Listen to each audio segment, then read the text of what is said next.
తిరుగుతుంది. అయ్యా కొంచెం ప్రార్థన బలంగా చేయండి. నువ్వు తిరుగుతావా? మేమేమో ఉపవాసం ఉండి కడుపు కాల్చుకొని కన్నీళ్ళు కడతాం, నువ్వేమో దేశ దీపాలాగా తిరుగు. అట్లాంటి వాళ్ళ గురించి దేవుడు ఏమన్నా తెలుసా? నువ్వు వాళ్ళ గురించి ప్రార్థన చేయకండి బైబిల్లో. కొన్నిసార్లు మాకు కూడా దేవుడు అలా ప్రేరేపడిస్తాడు, నువ్వు వాళ్ళ గురించి బాగు చేస్తాడు. హల్లెలూయా.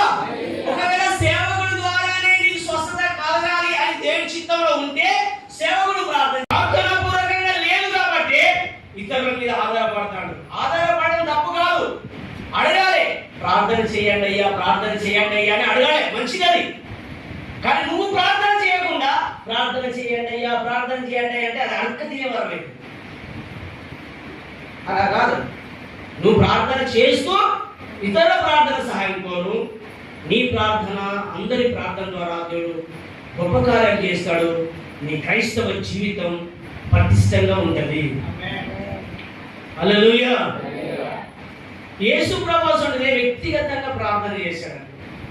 తన శిష్యులందరినీ అక్కడ విడిచిపెట్టి మీరు ప్రార్థనలో ఉండండి అని చెప్పేసి ఆయన కొంత దూరం పోయి వ్యక్తిగతంగా ప్రార్థనలో ఉన్నాడు. ఒక రోజు ఆమె ప్రార్థన చేస్తాను, గుంపు ప్రార్థన. ఏం ప్రార్థన అండి? గుంపు ప్రార్థన చేస్తాను. అక్కడ పెద్ద లొల్లేదు. ఎందుకు లొల్లేందంటే ఆమె ప్రార్థన చేస్తుంది, ప్రభువా ప్రభువా నేను పాపినయ్యా. ఈ పక్కకున్నామే, అవునయ్యా దేవా నేను దొంగనయ్యా. వ్యక్తిగతంగా ధైర్యంగా స్పష్టంగా పర్ఫెక్ట్ గా చేయగలుగుతాం. మనం ప్రార్థన అవకాశం ఇస్తే మనకు అర్థమైపోతుంది. ఇక స్తోత్రం స్తోత్రం స్తోత్రం అని తలచుంటే తిరుగుతాం. స్తోత్రం స్తోత్రం స్తోత్రం స్తోత్రం అంటే తప్పు కాదు, రాక ప్రార్థన రాక స్తోత్రం స్తోత్రం అని దాని చుట్టూ తిరుగుతాం. ఇక అక్కడే ఉంటాడు స్తోత్రం స్తోత్రం. ఇక వినే వరకు ముగించరా ఏం స్తోత్రం స్తోత్రం స్తోత్రం హల్లెలూయా అనడం తప్పు కాదు. ప్రార్థన రాక మనం నేర్చుకోవచ్చు కదా.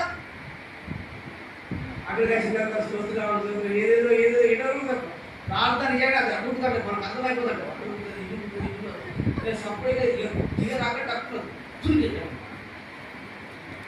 ఆ ప్రార్థన ఎట్లా ముగించాలో తెలియదు.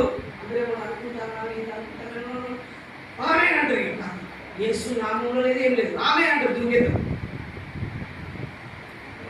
అందుకని దేవుడు అంటున్నాడు, నీ యొక్క క్రైస్తవ జీవితం, నీ ప్రార్థన జీవితం అయోమయంగా ఉండదు, గలిబిలి గందరగోళంగా ఉండదు, బలహీనంగా ఉండదు. అంటే నీకు వ్యక్తిగత ప్రార్థన జీవితం అవసరం.